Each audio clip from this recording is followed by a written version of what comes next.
तुम्हाला गुरुपौर्णिमेनिमित्त एक गोष्ट सांगणार आहे. माझ्या गोष्टीचे नाव द्रोणाचार्यांचा शिष्य एकलव्य. एके दिवशी काय झालं, द्रोणाचार्य आणि त्यांचे शिष्य पांडव आणि कौरव एका जंगलातून जात होते. जाता जाता तिथून कुठून तरी एक कुत्रा त्यांच्या समोर. कुत्रा असतो तो त्याच्याकडे कोणी लक्ष दिलं नाही.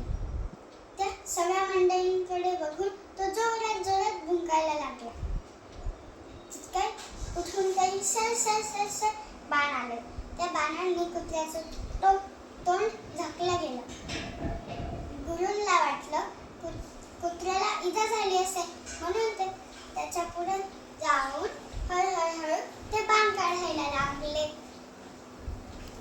गुरु आणि त्यांचे शिष्य सगळीकडे शोधायला लागले, कोणी हे बाण मारले. तितक्यात एक तिथून युवक आला. तो म्हणला, हे बाण मीच मारले आहे. गुरु, माझे नाव एकलव्य. मी जेव्हा लहान होतो तेव्हा मी माझ्या वडिलांना सांगितलं की मला धनुर्विद्या शिकायची. मी खूप हट्ट धरला होता. तेव्हा आम्ही इथे आलतो, पण तुम्हाला काहीतरी काम होतं म्हणून तुम्ही माझं घेऊन शकले. मग मी ठरवलं की मी शिकणार तर तुमच्याचकडून.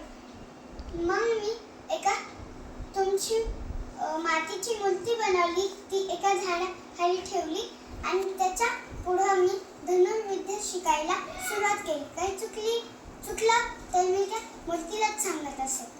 असं करून मी शिकलो.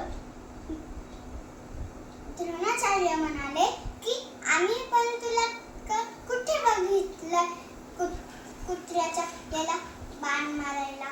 तो बोलला, मग ठीक आहे, मग मी तुम्हाला दाखवतो. मग त्याने बाण काढला आणि तो बाण कशाला होता तो बाण सोडला. तो बाण अशा व्यक्तीने सोडला होता ज्याच्याने फुलझाडावरची फुले एक करून त्या बाणाला गेली आणि तो बाण सरळ